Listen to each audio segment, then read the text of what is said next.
Good morning student. I hope student you all are fit and fine. Dear student, this video only for those student who has not attending the Zoom classes. So I request to all student attend the Zoom class regularly. So this chapter is from SST book and the chapter number is 15 and the name of the chapter is the struggle towards freedom. What is the meaning of struggle towards and freedom? Freedom मतलब आज़ादी, आज़ादी की ओर लड़ाई। हमने बहुत struggle किया आज़ादी पाने के लिए और ये जो फ्रीडम है ये हमें फ्री में नहीं मिला है। इसके लिए हमने बहुत सारे बलिदान दिए हैं। इसके लिए बहुत सारे पर्सन्स आए, उन्होंने देश के लिए बहुत सारी प्रोटेक्शन किया, प्रोटेस्ट किए and after then we got the freedom. Okay, so let's start the chapter. 4th century India was known for its wealth. पहले भारत अपनी वेल्थ की वजह से जाना जाता था, अपने पैसे की वजह से जाना जाता था.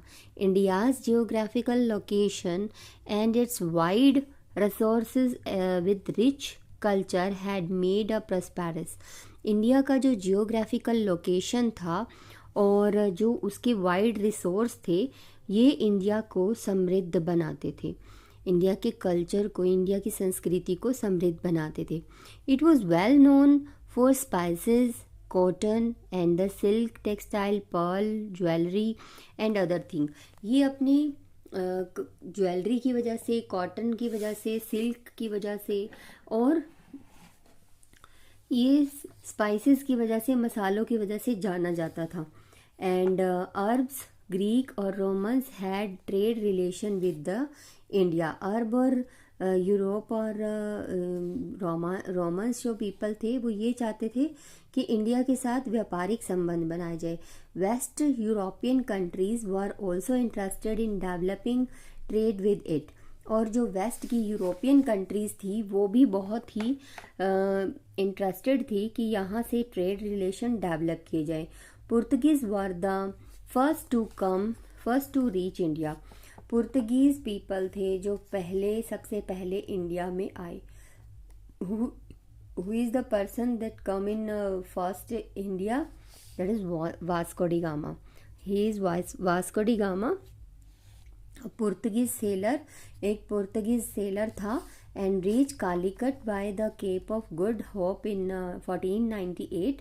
1498 में ये कालीकट पहुंचा था and he got permission from the ruler of the Calicut to carry the trade on with the India. इसने यहाँ के रूलर, यहाँ के शासक से परमिशन ले ली कि ये इंडिया के साथ ट्रेड कर ले. Gradually the Portuguese established political power over area like Calicut, Goa, दामन एंड दीहू. यहाँ पुर्तगीज़ ने एस्टैब्लिश कर लिया पॉलिटिकल पावर को कालीकट में, गोवा में, दामन एंड दीहू में. Later on trade from the Holland, France and England.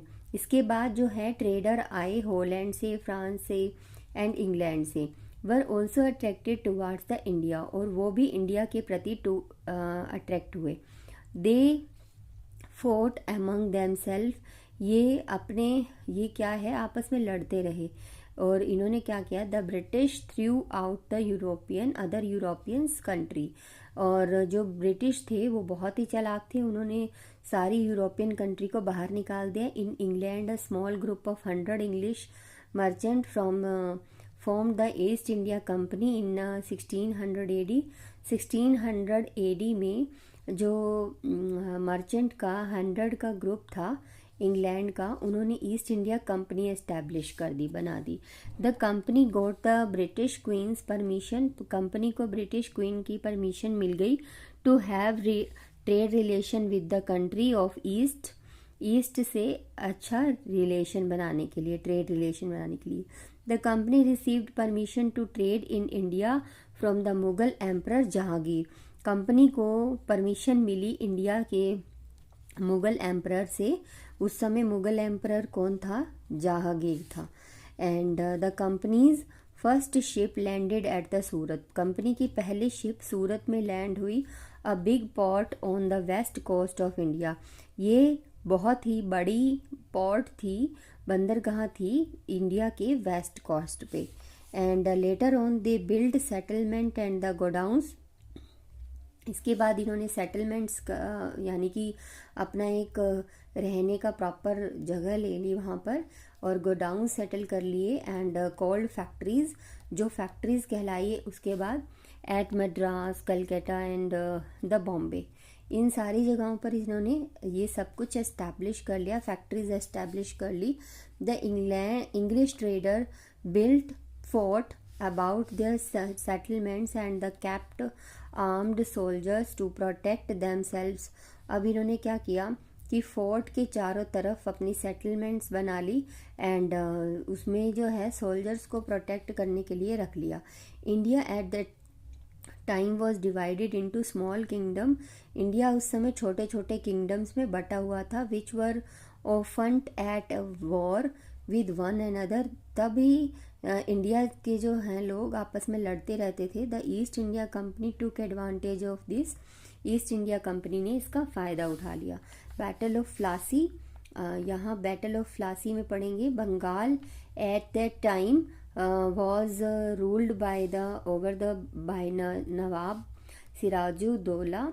And Sirajuddaula के टाइम पे वहाँ रूल करता था, बंगाल पे राज्य करता था, यानी कि वहाँ का शासक था ये।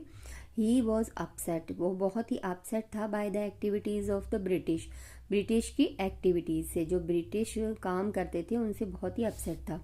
ही was danger to his throne, उसे लग रहा था कि जो उसका थ्रोन है यानी कि जो उसका सिंहासन है वो बहुत ही खतरे में है। He asked the British to remove their army and guns from the fort of at Kolkata.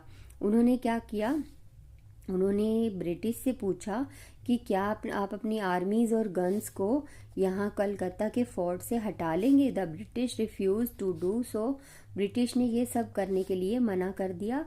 A battle was fought at Plassey, तभी एक बैटल लड़ी गई फ्लासी में इन 1757 में, बिटवीन द फोर्स ऑफ नवाब की फोर्स के बीच में एंड द ब्रिटिश के साथ। ब्रिटिश नवाब की फोर्स ने ब्रिटिश के साथ लड़ाई करी and Nawab Sirajuddaula lost the battle and the British became powerful in Bengal. उन्होंने लड़ाई हार ली एंड जो ब्रिटिश में जो बंगाल था उसमें जो ब्रिटिश हैं वो बहुत ही पावरफुल बन गए, यानी कि उन्होंने अपना किंगडम जो है अपने अंडर कर लिया।